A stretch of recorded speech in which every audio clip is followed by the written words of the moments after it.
Hey guys, welcome back to the channel. Fabrizio Romano here as always to keep you posted on the transfer market. Today guys we have to talk about several stories, several names from the World Cup to the pitch, many movements, many news, and so we are ready to jump into it together.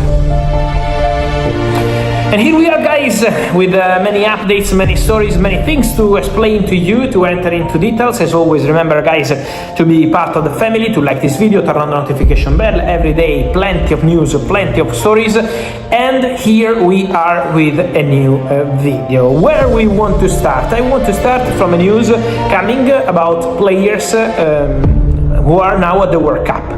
Leandro Trossard has been big part of the Belgium comeback in their last game against Senegal. Leandro Trossard is always a fantastic professional, a great winger, a player who is super appreciated by his coaches because he's very serious, he's very concrete, and so the kind of ideal player to have in a squad. But Leandro Trossard could have chances to leave Arsenal in this summer transfer window, because the news of the day is that Arsenal and Besiktas have reached an agreement for Leandro Trossard. The Turkish club has everything in place with Arsenal.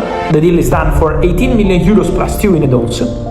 So, club to club ready, now waiting on Leandro Trossard to agree personal terms with Besiktas. And for Besiktas this is kind of obsession, because Besiktas tried to sign Trossard already 1 year ago, then tried again in January, then trying again now. They really love Trossard, they want him at all cost, but now depends on the player. My understanding is that the delegation of Besiktas could fly to the United States in the next hours to try and meet with Leandro Trossard, present the project and accelerate the process.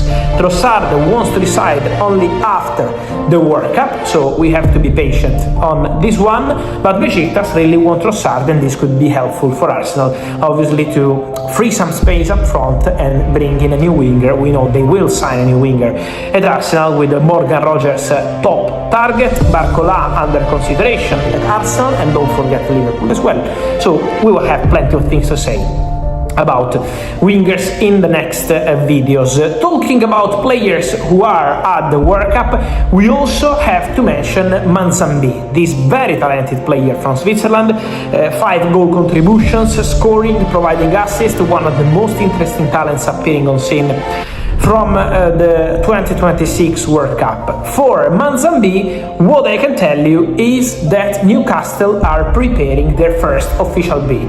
They already had some contacts on player side over the recent weeks. Newcastle were already scouting the player, then the exploit is having that the World Cup is obviously contributing to accelerate the process. Freiburg are going to ask for important money, so it's not going to be a cheap deal. But Newcastle love to get players from Germany, and in a surprising way. They did that with Voltemade, closed in 24 hours. They did that with Basumana Touré, closed in 24 hours. And now they are trying the same also with Manzambi from Freiburg. So the Switzerland talent is a top target for Newcastle. Again, we have to see, because Freiburg want to wait a little bit. Why the deal was not closed this fast?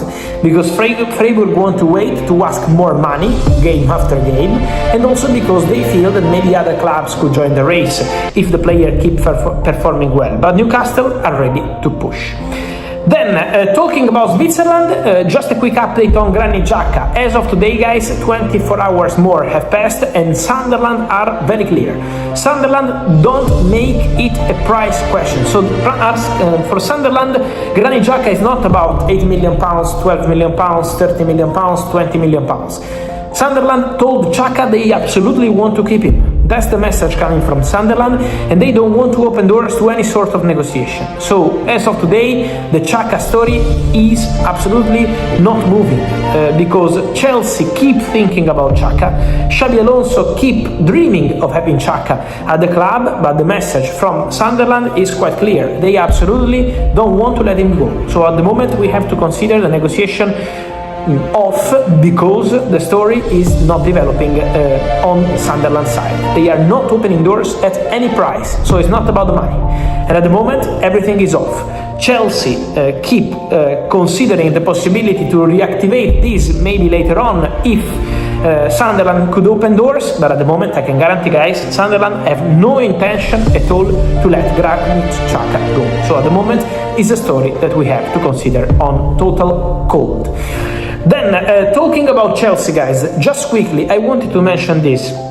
On Enzo, I'm talking about Real Madrid, on Enzo Fernandez. First of all, I told you in the video yesterday, I can confirm Manchester City, despite reports today, after Real Madrid did the statement saying we are not signing Enzo Fernandez, now the media rumors are about Manchester City. At the moment, Manchester City are not in conversation for Enzo Fernandez, I can guarantee that. But also, on Enzo Fernandez, guys, what's the difference between the two statements from Real Madrid?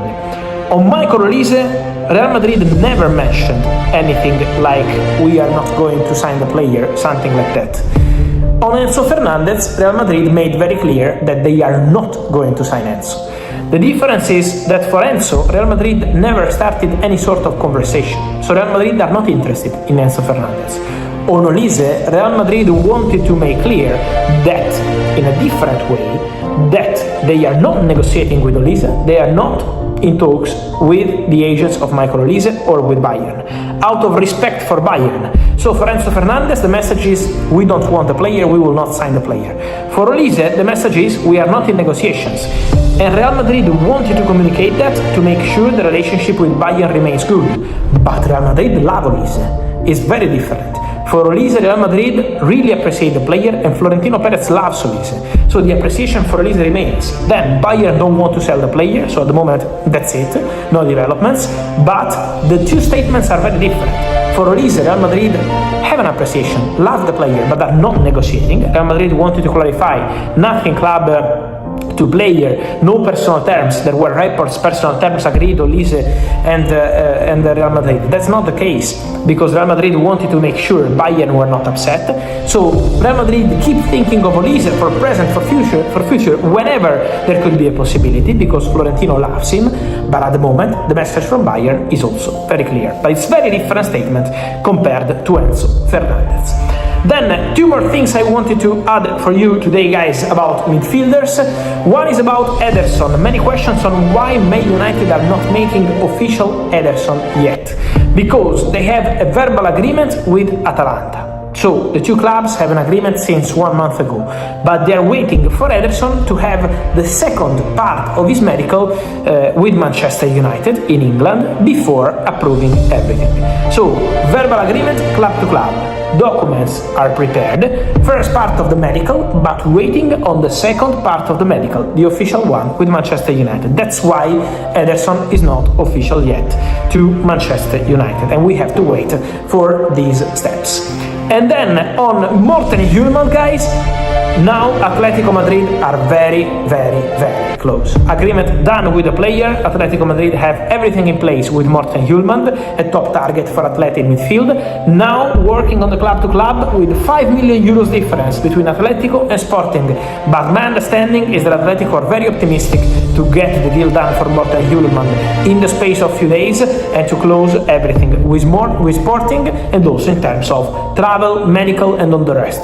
So Morten Hjulmand could be the next signing after Alejandro Grimando for El Cholo Simeone. Guys, on this and much more, remember to let me know your opinion, to like this video, turn on the notification bell, also subscribe to the channel, because as you can see every single day we have plenty of stories, plenty of updates, many news. And so guys, stay together here on YouTube, let me know your opinion on all these stories as every single day here in the comments. Thank you, and I will see you soon.